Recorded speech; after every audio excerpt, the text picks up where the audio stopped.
प्रिय विद्यार्थियों, शिक्षक साथियों, सादर नमस्कार। आप सबका पुनः स्वागत है अपने ही इस YouTube चैनल अपना इकोनॉमिक्स में। जैसा कि आप सब जानते हैं कि इस वर्ष कक्षा 12वीं की परीक्षा के लिए विमर्श पोर्टल पर नई प्रश्न बैंक अपलोड की गई हैं और इन प्रश्न बैंक से ही अब वार्षिक परीक्षा में प्रश्न पूछे जाएंगे। तो आज के वीडियो में आपके लिए मैं लेके आया हूँ इकाई 2 अर्थशास्त्र विषय की जो इकाई 2 है, उपभोक्ता व्यवहार एवं मांग। इस इकाई के महत्वपूर्ण प्रश्न जो कि 3 अंक वाले प्रश्न हैं, इन प्रश्नों के उत्तर इस वीडियो में आपके लिए लेके आया हूं। तो आइए शुरुआत करते हैं। साथ में यह भी बताना चाहूँगा कि इस इकाई के लिए कुल 17 अंक आवंटित हैं। इसमें से 2 अंक वाला जो एक प्रश्न पूछा जाएगा, 3 अंक वाले 2 प्रश्न पूछे जाएंगे और 5 अंक वाले इसमें से 1 प्रश्न पूछा जाएगा। इस प्रकार से आज के वीडियो में मैं आपको जितने भी प्रश्न हल कराऊंगा उनमें से 2 प्रश्न आने की पूरी संभावना है। तो आज हम इन प्रश्नों को करते हैं जो कि 3 नंबर वाले हैं और ये कुल 10 प्रश्न हैं। आपको जब 10 प्रश्न करेंगे तो इनमें से कोई भी आपके 2 परीक्षा में प्रश्न पूछे जाएंगे। यानी आज का वीडियो यदि आप अच्छे से देख लेंगे, समझ लेंगे तो आपके 6 नंबर यानी कि 3-3 अंक वाले 2 प्रश्न आपके पूरे तैयार हो जाएंगे। इस इकाई में जो 3 अंक वाले प्रश्न हैं उनमें पहला प्रश्न है उपयोगिता की 3 विशेषताएं लिखिए। यानी उपयोगिता की हमें 3 विशेषताएं बताना है। तो यहाँ पे आपको डिस्प्ले में दिखाई दे रहा होगा। मैं आपको इस डिस्प्ले में जो दिख रहा है इसके साथ साथ थोड़ा सा बोलता भी चलता हूँ, समझाता चलता हूँ। उपयोगिता की प्रमुख विशेषताएं निम्नलिखित हैं। हमें कैसे लिख के आना है बता दे रहा हूँ। उपयोगिता व्यक्तिगत होती है। उपयोगिता कैसी होती है? व्यक्तिगत होती है। यानी एक व्यक्ति की उपयोगिता हो सकता है, किसी को किसी कार की आवश्यकता है, किसी को टीवी की आवश्यकता है। तो ये अलग अलग व्यक्ति की उपयोगिता व्यक्ति से संबंधित होती है। एक वस्तु एक व्यक्ति के लिए उपयोगी हो सकती है, दूसरे के लिए नहीं। इसके अतिरिक्त एक ही वस्तु की उपयोगिता भिन्न भिन्न व्यक्तियों के लिए भी भिन्न भिन्न हो सकती है। यानी अलग अलग व्यक्तियों के लिए भी जो एक ही वस्तु है उसकी अलग अलग व्यक्तियों के लिए उपयोगिता अलग अलग हो सकती है। किसी के लिए कोई वस्तु ज़्यादा उपयोगी हो, किसी के लिए कम उपयोगी हो। इसके बाद में अगली जो विशेषता है उपयोगिता मनोवैज्ञानिक धारणा है। उपयोगिता को भावनात्मक रूप से अनुभव किया जा सकता है, हम इसे देख नहीं पाते हैं, इसका कोई भौतिक स्वरूप नहीं होता है, अतः मनुष्य की मानसिक संरचना पर निर्भर करती है। इस प्रकार से हम कह सकते हैं कि उपयोगिता कैसी धारणा है? एक मनोवैज्ञानिक धारणा है। अगली विशेषता है उपयोगिता आवश्यकता की तीव्रता पर निर्भर करती है।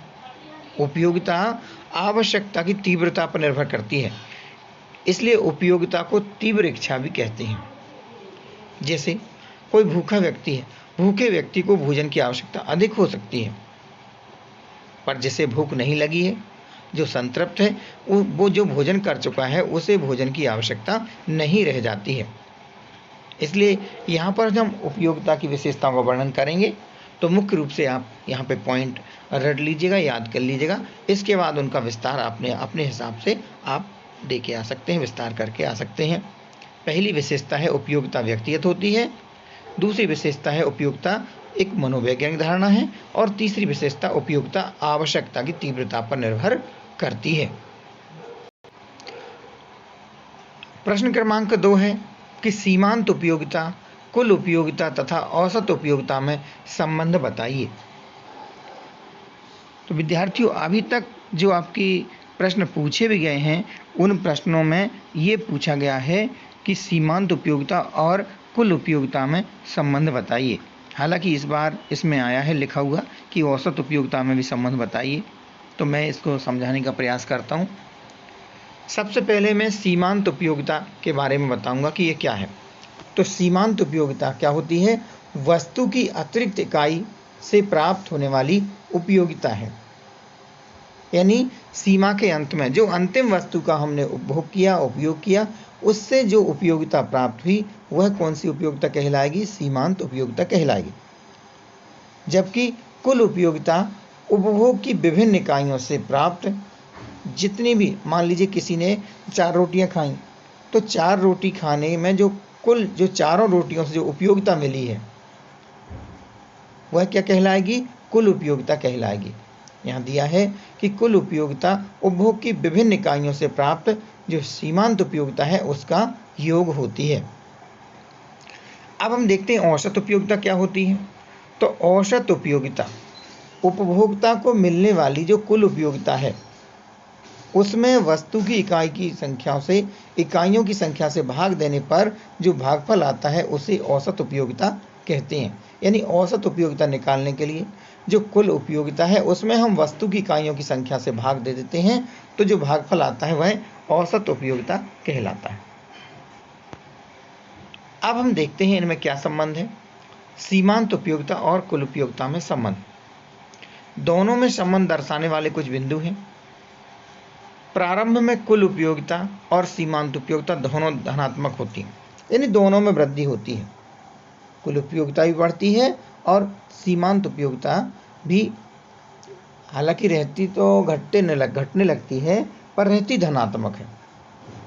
क्योंकि हम जानते हैं कि जैसे कोई पहली वस्तु को उपभोग करेंगे हम पहली इकाई का, तो हमें ज़्यादा उपयोगिता मिलेगी। उसके बाद अगली इकाई का उपभोग करेंगे, उससे मिलने वाली जो उपयोगिता है, सीमांत उपयोगिता है, वह थोड़ी कम हो जाएगी, पर रहेगी धनात्मक।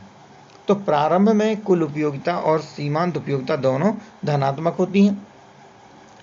वस्तु की उत्तरोत्तर इकाइयों का उपभोग करने पर जब हम और अधिक इकाइयों को उपभोग करते रहते हैं तो कुल उपयोगिता में घटती दर से वृद्धि होती है। जो कुल उपयोगिता है उसमें वृद्धि तो होती है, पर कैसे होती है? घटती हुई दर से वृद्धि होती है। तीसरा है कि सीमांत उपयोगिता क्रमशः घटती जाती है। पहली इकाई के उपभोग से सबसे अधिक सीमांत उपयोगिता मिलेगी, फिर उसकी अगली इकाई को उपभोग करने पर उपयोगिता कम हो जाएगी, फिर और अगली इकाइयों का जैसे हम उपभोग करेंगे तो सीमांत उपयोगिता धीरे धीरे घटती जाती है। एक सीमा पर पहुंचकर यह शून्य हो जाती है और फिर यह ऋणात्मक होने लगती है। यानी एक सीमा के बाद में यह शून्य हो जाएगी और शून्य के बाद यह ऋणात्मक में हो जाती है।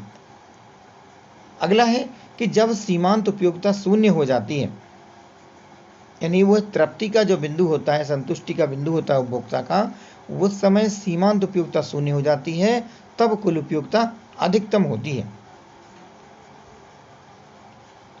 अगला है कि जब सीमांत उपयोगिता ऋणात्मक होती है तब क्या होता है? कुल उपयोगिता घटने लगती है। तो ये तो मैंने आपको सीमांत उपयोगिता और कुल उपयोगिता में संबंध बता दिया है। अब आपको मैं बताना चाहूँगा कि औसत उपयोगिता में क्या होता है। जैसे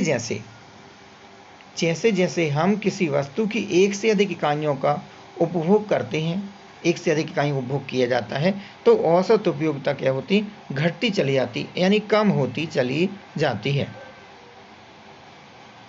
तो यहाँ इस प्रश्न के उत्तर में हमें ज़्यादा कुछ नहीं देना है। यहाँ पे हम औसत उपयोगिता का अर्थ भी बता देंगे और साथ में यह बता देंगे कि जब किसी वस्तु की एक से अधिक इकाइयों का उपभोग किया जाता है तो औसत उपयोगिता घटती जाती है, यानी उत्तरोत्तर इकाइयों से जो औसत उपयोगिता प्राप्त होती है वह घटती जाती है।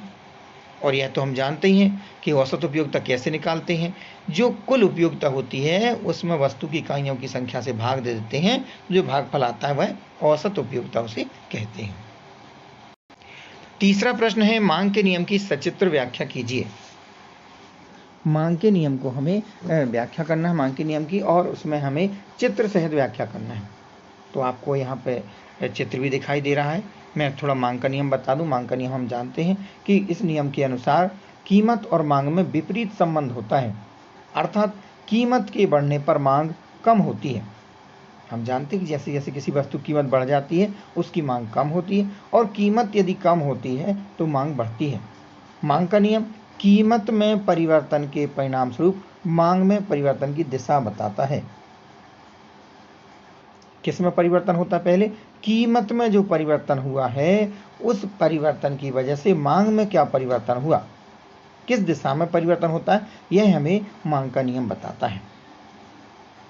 यहाँ पे जो चित्र दिया है आप इस चित्र के माध्यम से भी समझ सकते हैं कि चित्र से स्पष्ट है कि जो क्या है, हमारा जो PQ कीमत पर सबसे पहले हम यहाँ पर देखते हैं एक्स अक्ष है ये यहाँ पर जो पी क्यू कीमत है, पी क्यू कीमत पर वस्तु की जो मांग है वो कितनी है, ओ क्यू है। यहाँ ये मांग है, मांग को दर्शा रहा है यहाँ से यहाँ वस्तु की मांगी गई मात्रा। जब वस्तु की जो कीमत है वो है ओपी है, या यहाँ पे हम पी क्यू भी कह सकते हैं। जब पी क्यू कीमत पर वस्तु की मांग ओ क्यू है, यदि कीमत घटकर P1 Q1 हो जाती है, कीमत घटकर के P1 Q1 हो जाती है, इतनी कीमत रह जाती है, तो क्या होगा, जब कीमत घटकर के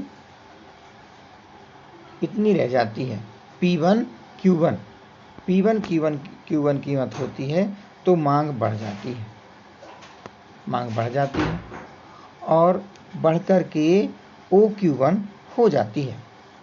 यदि कीमत बढ़ जाती है, अब कितनी हो जाती है, मान लीजिए कीमत हो जाती है P2 Q2। अगर ये यहाँ पर कीमत इतनी हो जाती है P2 Q2 तो मांग घट जाती है। अब मांग घटकर कितनी हो जाती है, OQ2। यहाँ पर हम देखते हैं ये यहाँ पर कम हो जाती है।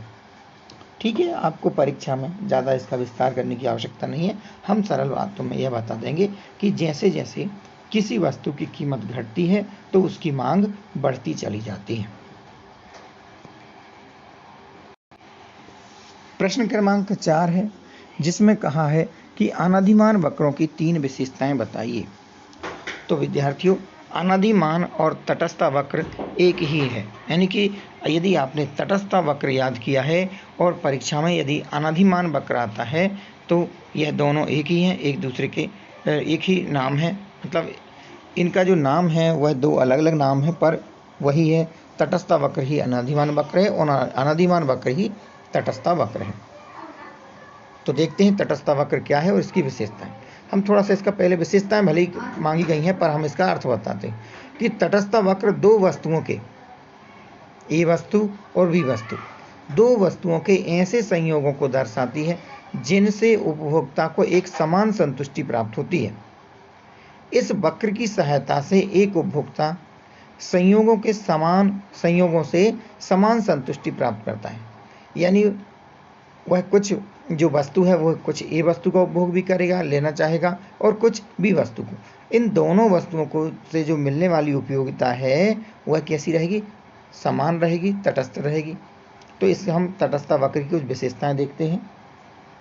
तटस्थ वक्र बाएं से दाएं क्या होता है, तटस्थ वक्र बाएं से दाहिनी ओर ढालू होता है।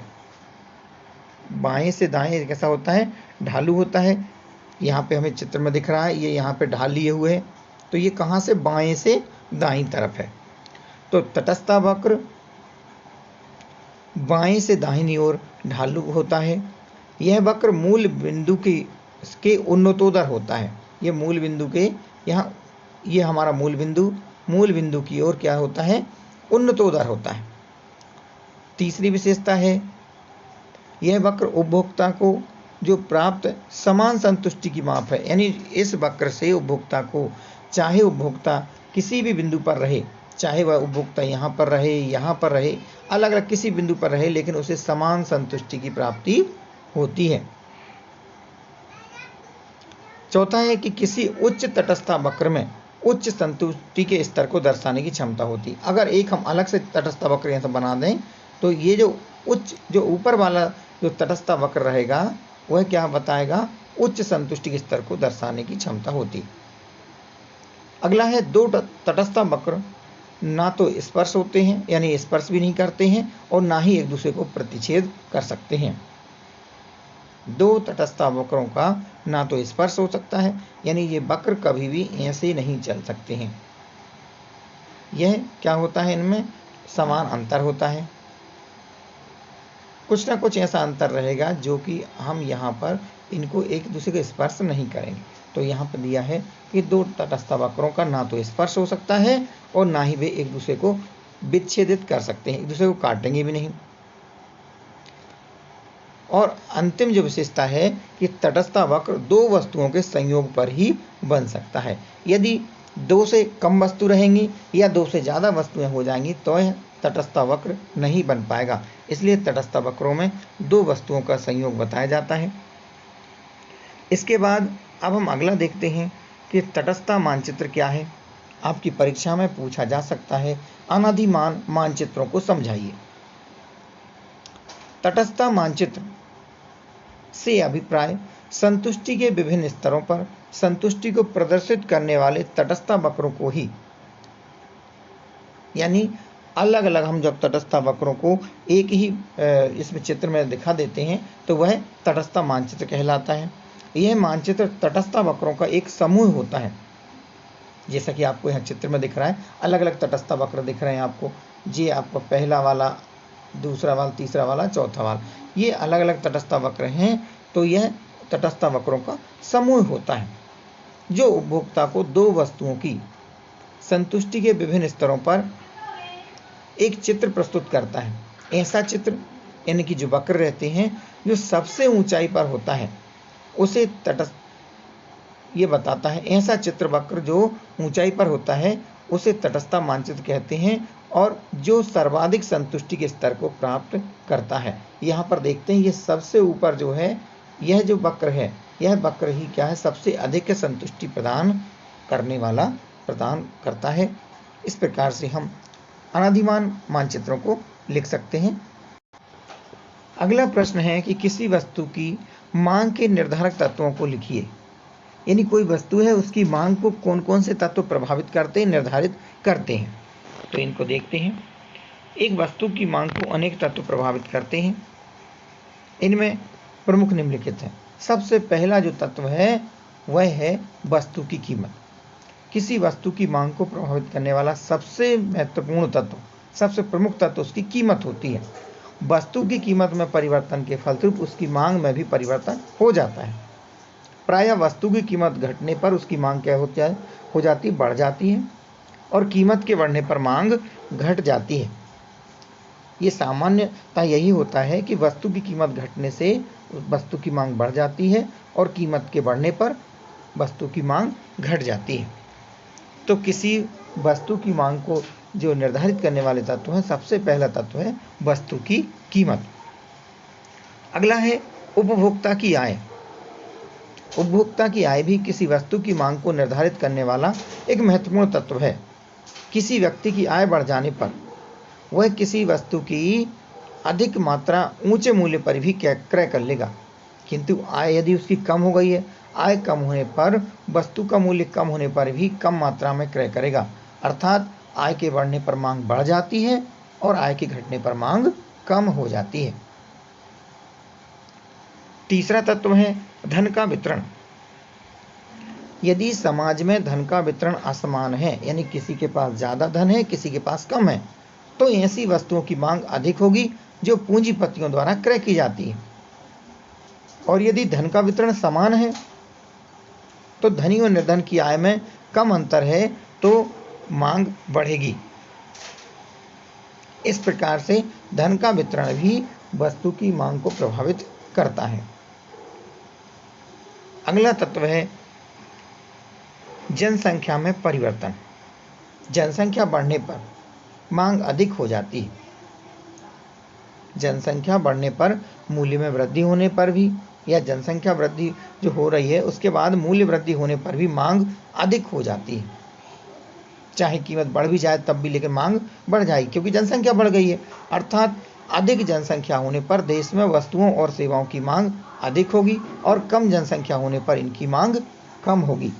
इस प्रकार से हम किसी वस्तु की जो मांग के निर्धारक तत्व हैं, मांग को प्रभावित करने वाले तत्व हैं, उन्हें हम बता देंगे। वस्तु की कीमत, उपभोक्ता की आय, धन का वितरण और जनसंख्या में परिवर्तन।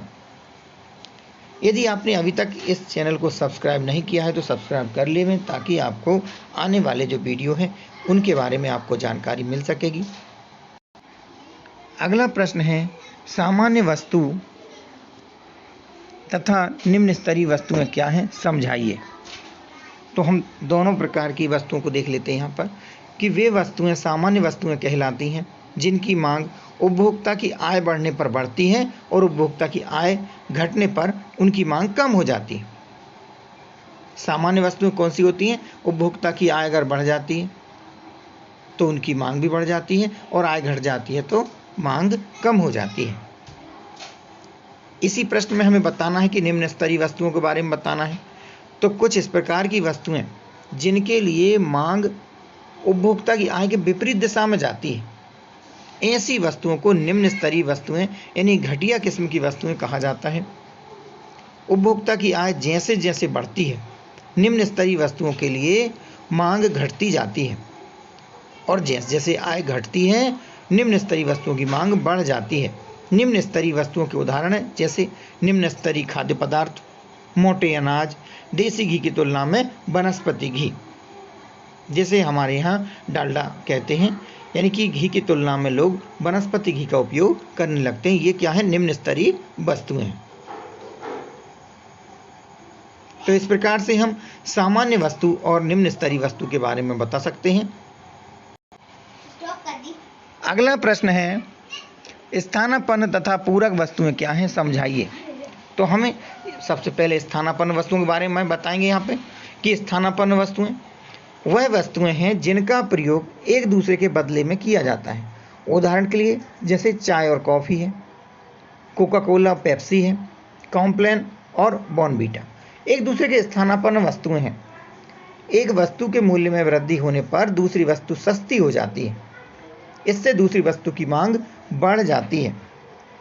जैसे यदि चाय महंगी हो जाएगी तो लोग बाग चाय के बदले में कॉफ़ी का प्रयोग ज़्यादा करने लगेंगे और कॉफ़ी की मांग ज़्यादा करने लगेंगे। तो ऐसी वस्तुएं स्थानापन्न वस्तु कहलाती हैं। जबकि पूरक वस्तु कौन सी होती हैं? ऐसी वस्तुएं जिनका उपयोग एक दूसरे के साथ पूरक के रूप में किया जाता है, यानी साथ साथ प्रयोग करते हैं। दूसरे शब्दों में वे वस्तुएं जिनका उपयोग एक साथ किया जाता है एवं एक दूसरे के अभाव में जिनका उपभोग नहीं किया जा सकता है, पूरक वस्तुएं कहलाती हैं। जैसे कार व पेट्रोल। अगर पेट्रोल नहीं होगा तो हमें कार की कोई उपयोगिता नहीं सिद्ध होगी, हमें उसकी आवश्यकता नहीं होगी। पेन और स्याही, यानी दोनों की जरूरत साथ साथ रहेगी, वो वस्तुएं कहलाएंगी पूरक वस्तुएं।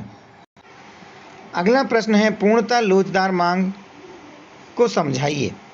तो पूर्णतः लोचदार मांग क्या होती है?